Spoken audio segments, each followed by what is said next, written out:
junto comigo, ó. Na sequência, eu vou trazer para vocês... Certo. Vamos falar agora de um dos principais assuntos do nosso programa de hoje. Agora é 18h40. Atenção para essa história, porque lembra que nós mostramos essa câmera ontem? A câmera do momento em que o Vitor Hugo era atingido por um caminhão. Caminhão em alta velocidade, o pneu acaba estourando, ele avança. O outro lado da rodovia atinge o Vitor Hugo, que no local ficou ferido em estado grave, mas ainda foi levado para o hospital. Infelizmente, no hospital, depois de um período dele ter dado entrada, até consciente do que estava acontecendo, ele não resiste e morre. Apenas 27 anos. Uma longa história pela frente, interrompida por mais um acidente grave aqui na nossa região. Os detalhes você vê comigo, reportagem. No velório, abraços e lágrimas de amigos e familiares de Vitor Hugo Florencio de Paula, unidos para tentar superar a tragédia de mais uma pessoa que perde a vida no trânsito. Ele era feliz, ele sempre queria estar com a família, com os amigos reunidos, ele nunca queria ficar longe de ninguém. Amizade verdadeira, nunca conheci um cara que nem ele, que pouco tempo de amizade se tornou um irmão para mim. Os amigos com a camisa do Santos, o time do coração da vítima. Nas costas o apelido, como era carinhosamente chamado, Vitim, que deixou muitas lembranças para todos. São 15 anos de amizade que se vai de um jeito trágico que eu ainda não acredito de verdade. Vitor Hugo trabalhava como motoboy e foi atingido por um caminhão na BR-369, perto da Ceasa Londrina. A câmera revela que o caminhoneiro perdeu o controle da direção, derrubou 2 postes e bateu contra a vítima na pista contrária. Um pneu estourou e ficou apenas no arame, levantando a suspeita que não estaria com condições de uso. No velório, familiares e amigos revoltados questionam a situação do pneu e a velocidade do caminhão no momento da batida. O inquérito foi aberto pela Polícia Civil e vai apurar as causas do acidente. O caminhoneiro será ouvido e laudos da perícia são aguardados pelo delegado. Investigadores também estão em busca de novas câmeras de segurança. O cara sair com o caminhão daquela forma, com o pneu daquele jeito, cadê a fiscalização nas rodovias? Passou, pelo que eu fiquei sabendo, o cara tá vindo desde Ourinhos. Cadê a fiscalização de Ourinhos para cá? PRF. O caminhoneiro foi levado ao Hospital Cristo Rei em Biporã com ferimentos leves. Ele fez o teste do bafômetro que apontou negativo para o consumo de bebida alcoólica. Vitor Hugo foi socorrido pelo SIAT com ferimentos gravíssimos e levado ao Hospital Evangélico. Ele tinha 27 anos e morreu cerca de 2 horas depois. 18h43 ao vivo, eu vou com o Pedro Marconi trazendo mais informações, porque hoje à tarde, Pedro, você acompanhou de perto uma manifestação por conta da morte do Vitinho, né, recentemente, o Vitor Hugo, mas também de tantos outros motociclistas que morreram nos últimos dias. Pedro, como é que foi essa manifestação? Conta pra nós. O Ganza, amigos do Vitor Hugo, amigos de 2 rodas inclusive, já que o Vitor Hugo trabalhava como entregador, buscava peças, levava de um local para o outro, inclusive estava no horário de serviço quando foi atingido pelo caminhão. Esses amigos se reuniram hoje ali na parte do estacionamento do Zerão, do lado do Moringão, para fazer uma homenagem ao Vitor Hugo. Levaram as motos, faixas, o capacete desse rapaz que infelizmente perdeu a vida no hospital. E lá, de uma forma silenciosa, mas simbólica, eles lembraram sobre a trajetória do Vitinho, também a dedicação dele no serviço, com a família, um jovem conhecido por ser extrovertido, de fazer amizade fácil e que teve a vida interrompida de forma tão trágica, deixando todos muito abalados. Quem trabalhava com ele, principalmente a família. Também foi uma homenagem carregada de protesto, porque eles protestaram contra o acidente em si, que tirou a vida dele, que outros motociclistas também perdem a vida no dia a dia, sobre as condições que o caminhão que provocou o acidente poderia estar, né, antes do pneu estourar, e também eles alegam uma suposta negligência no atendimento do Vitor Hugo no hospital. Mas nós temos mais detalhes do que eles fizeram, do que eles falaram agora na reportagem. Na homenagem silenciosa, o que ecoou foi a saudade. Nas faixas, a lembrança de um jovem trabalhador, alegre e cheio de sonhos. O capacete colocado no meio das motos, veículo que era o ganha-pão de Vitor Hugo Florencio, de 27 anos, pertencia ao rapaz, que morreu após o gravíssimo acidente na BR-369. Ele era um colega de trabalho nosso excepcional, um esposo também, que ele estava quase casado, já um esposo excelente, pelo que eu até o conhecia. E aqui é uma forma de a gente homenagear ele, né? Pela pessoa que ele era, pelo trabalho que ele prestava. A gente fica até emocionado nessas horas, né? O Jefferson trabalhou com Vitor Hugo por cerca de 2 anos. A gente, como colega de trabalho, sofre muito nessas horas, né? Porque é uma profissão nossa que é uma profissão perigo, né?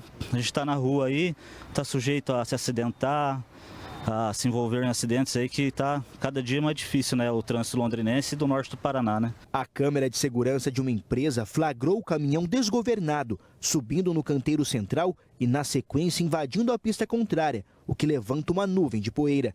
Antes de parar, o caminhão atropelou o jovem. Vitor Hugo trabalhava no momento em que foi vítima do acidente.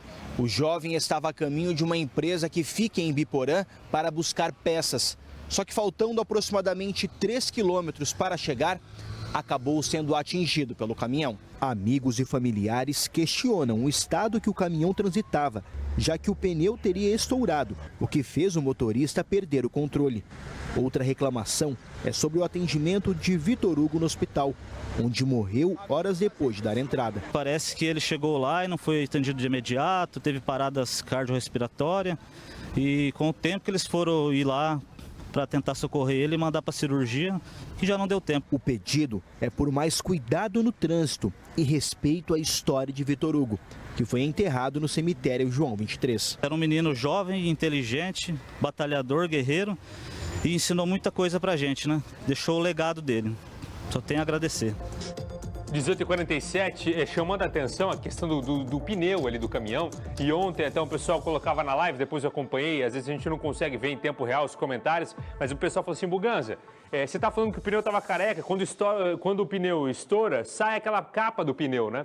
Ele fica assim, mas quem chamou a atenção para a situação do pneu foi a própria polícia que estava no local, tá? Que chamou a atenção da nossa equipe, falando do estado do caminhão no geral. Por isso que a gente reforçou isso aqui no nosso Cidade Alerta. Eu vou voltar com o Pedro, porque algumas pessoas, Pedro, alguns familiares, alegaram que houve negligência médica no atendimento do Vitor Hugo. Mas o hospital já emitiu uma nota falando sobre esse atendimento. Conta para nós. Isso, Buganza. O Vitor Hugo, ele ontem foi levado em estado gravíssimo para o Hospital Evangélico e morreu algumas horas depois de dar entrada na instituição de saúde. Nossa produção hoje levou essa demanda, essa reclamação dos familiares e amigos do Vitor Hugo e buscamos uma resposta do hospital, e é ela que eu leio a partir de agora.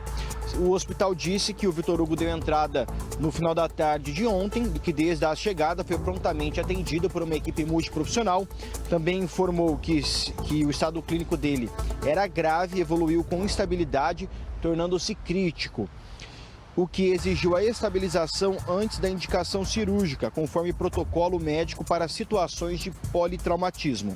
O hospital reforçou que, após o primeiro atendimento e a estabilização do quadro clínico, é realizado o contato com o familiar ou responsável, seguindo os fluxos internos estabelecidos para garantir a segurança e qualidade e que no cuidado em relação ao serviço prestado. Então essa é a nota do hospital, que em resumo nega a negligência, diz que seguiu todos os protocolos no atendimento ao Vitor Hugo em relação ao como acontece em casos parecidos, mas tem essa reclamação sim da família e dos amigos sobre como ele teria sido ali atendido depois de dar entrada no Hospital Evangélico. Buganza. Obrigado, Pedro, pelas informações, pelos detalhes. O que a gente precisa entender aqui é o seguinte: deixa eu conversar com você em específico que está acompanhando o nosso programa, você que está em casa, você que está no trabalho, você que está no celular. Eu sei que muita gente vai acompanhando ali, voltando no busão, vai acompanhando no nosso canal no YouTube. O que me chama a atenção e chamou a atenção de toda a RIC TV como um todo é o seguinte: quantos acidentes envolvendo moto, quantos acidentes envolvendo bike, envolvendo patinetes, quantos acidentes aqui na nossa região com mortes. E recentemente, em menos de 24 horas, nós temos o caso de Rolândia e nós temos o caso do Vitor Hugo. Mas se eu volto um pouquinho, tem uma questão aí, vamos colocar 40 dias, 50 dias, 4, 5 mortes. E mortes que, na maioria dos casos, nós temos o motociclista sendo vítima de motorista que avançou preferencial, motorista que estava supostamente embriagado, motorista que estava tirando racha. Nesse caso aqui, temos o fato do pneu ter estourado, mas nós temos mais uma vez um motociclista que estava seguindo certo e morreu. Por isso nós começamos essa campanha essa semana aqui, 2 rodas, uma vida, para a gente chamar a atenção não só de você, nosso querido telespectador, mas de toda a sociedade como um todo. Da sociedade como um todo, aliás. Dos nossos representantes políticos, das nossas entidades. A gente precisa sentar, conversar e debater como a gente vai evitar tantas mortes assim no trânsito. A gente não pode só ficar falando do acidente, a gente tem que falar de prevenção, a gente tem que falar de investigação, a gente tem que falar sobre como evitar que na nossa cidade, que na nossa região, o trânsito mate tanto quanto guerra. Os nossos números são absurdos de mortes no trânsito. Por isso que durante esse mês, durante o próximo mês, durante esse ano, nós vamos levantar essa bandeira aqui para a gente debater esse assunto, trazer mais reportagens e a gente conta com você. Principalmente você especialista, você que está em cima da moto o dia inteiro. É o que a gente vai mais conversar aqui para tentar entender como a gente resolver esse problema no trânsito. E você pode ir comentando, mandando mensagem para mim no nosso WhatsApp, tem muita gente interagindo, mandar mensagem para mim no nosso canal no YouTube para a gente evitar a fazer tantos programas assim, com tantas tragédias, com tantas mortes, com tantas famílias chorando. 18h52.